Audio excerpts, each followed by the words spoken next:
बालाघाट के परसवाड़ा विधानसभा क्षेत्र से एक ऐसी सनसनीखेज वारदात सामने आई है जिसने पूरे जिले को झकझोर कर रख दिया है। करोड़ों रुपए की लागत से बन रहा सूक्ष्म सिंचाई प्लांट आग के हवाले कर दिया गया। आरोप है कि अधिकारियों से अवैध वसूली की मांग की गई। इनकार करने पर पहले कर्मचारियों से मारपीट की गई और फिर पूरे प्लांट में आग लगा दी गई। इतना ही नहीं, मौके पर मौजूद गार्ड पर डीजल डालकर उसे जिंदा जलाने की कोशिश का भी आरोप है। इस घटना से 55 गांवों के करीब 12,000 किसानों का भविष्य अधर में लटक गया है।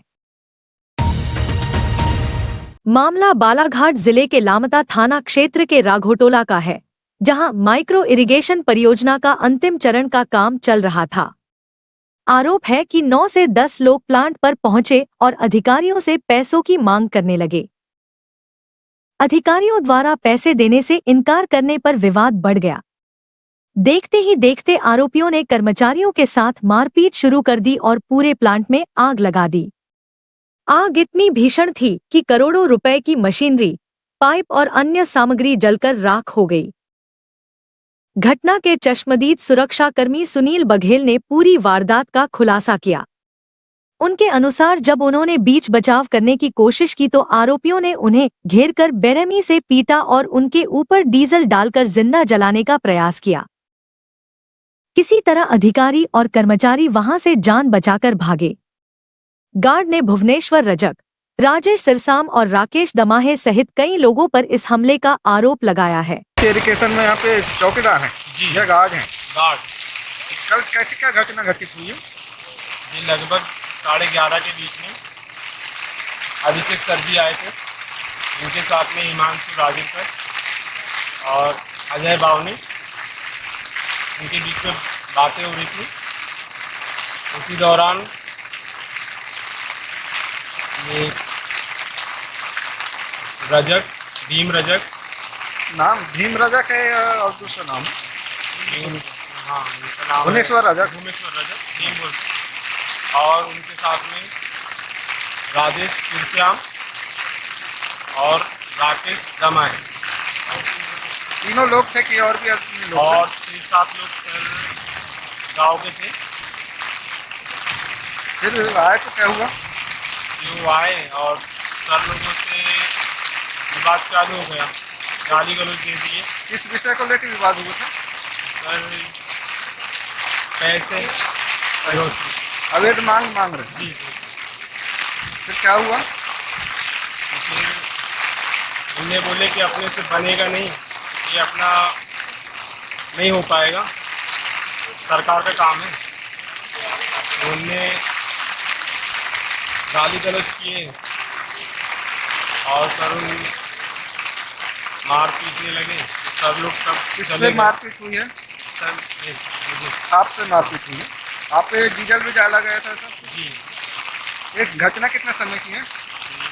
11:30 लगभग। घटना की जानकारी मिलते ही परसवाड़ा विधायक मधु भगत भारी बारिश के बीच मौके पर पहुंचे और जली हुई परियोजना का निरीक्षण किया। उन्होंने इस घटना को क्षेत्र के विकास पर हमला बताते हुए कहा कि यह सामान्य विवाद नहीं बल्कि सुनियोजित साजिश है। विधायक ने आरोपियों के खिलाफ कड़ी कार्रवाई की मांग करते हुए कहा कि कानून से कोई नहीं बच पाएगा। माइक्रो इरिगेशन का काम चल रहा है। पूरे 56 गांव की सिंचाई योजना हमारे इस लामटा के ब्लॉक के अंतर्गत आनी है। उस कार्य का जो हमारा कार्य है, जो ढूटी में और राघोगढ़ में हमारा एक प्लांट जो बन रहा था, सरकारी प्लांट बन रहा था, वहाँ पे कल कुछ असामाजिक तत्व भोले भाले आदिवासियों को लेकर पहुंचे और उन्होंने आंदोलन किया किसी जर्जर सड़क को लेकर के। जब उन्होंने एक बीच में कहा सुनी हुई तो मैंने बीच में कल फ़ोन से हस्तक्षेप भी किया था और मैंने कहा था कि कोई भी ऐसी चीज़ें हैं जो हम ठेकेदार को बोल करके और जो जहाँ की रोड खराब है उसको हम बनवा देंगे। लेकिन कुछ असामाजिक तत्व जो राजनीति संलग्न है, उन्होंने इस बात को स्वीकार नहीं किया और उन्होंने उस प्लांट के अंदर आग लगा दी, जिसमें लगभग 8 से 10 करोड़ का पूरा नुकसान हुआ है। मैं समझता हूं कि ऐसे ही घटना करना, इस प्रकार का आतंक करना और इतनी बड़ी घटना को अंजाम देना, ये बहुत ही एक हृदय विदारक और बहुत ही निंदनीय और बहुत ही घोर अपराध है। मैं समझता हूँ सरकारी का जो संपत्ति का जो नष्ट हुआ है और जो अभी साल हमारे जो सिंचाई की योजना जो चालू होनी थी उस प्लांट के माध्यम से, उसमें भी अवरोध आएगा। ऐसे लोगों को ढूंढ करके पुलिस निश्चित ही उनको ऐसा कठोर दंड दे ताकि भविष्य में इस प्रकार के कार्य कर ना सकें। सिंचाई विभाग के अधिकारियों के मुताबिक यह माइक्रो इरिगेशन योजना लगभग पूरी हो चुकी थी। इसके माध्यम से 55 गांवों के लगभग 12,000 किसानों के खेतों तक पाइपलाइन के जरिए सिंचाई का पानी पहुंचाया जाना था, लेकिन आगजनी के कारण पूरी परियोजना नष्ट हो गई है। अब दोबारा निर्माण, बजट स्वीकृति और नई सामग्री जुटाने में लंबा समय लगेगा, जिससे किसानों को बड़ा नुकसान उठाना पड़ सकता है। घटना की सूचना मिलते ही प्रशासन और पुलिस की टीम मौके पर पहुंची। फायर ब्रिगेड ने आग पर काबू पाया, लेकिन तब तक करोड़ों रुपए की सरकारी संपत्ति जल चुकी थी। विभाग की शिकायत और गार्ड के बयान के आधार पर पुलिस ने नामजद एफआईआर दर्ज कर ली है। आरोपियों की तलाश में लगातार छापेमारी की जा रही है और पुलिस का कहना है कि मामले में किसी भी दोषी को बख्शा नहीं जाएगा। करोड़ों रुपए की सरकारी परियोजना को आग के हवाले करने की यह घटना सिर्फ सरकारी संपत्ति का नुकसान नहीं, बल्कि हजारों किसानों की उम्मीदों पर भी बड़ा झटका है। अब सबसे बड़ा सवाल यही है कि आखिर इस सुनियोजित आगजनी के पीछे कौन लोग हैं?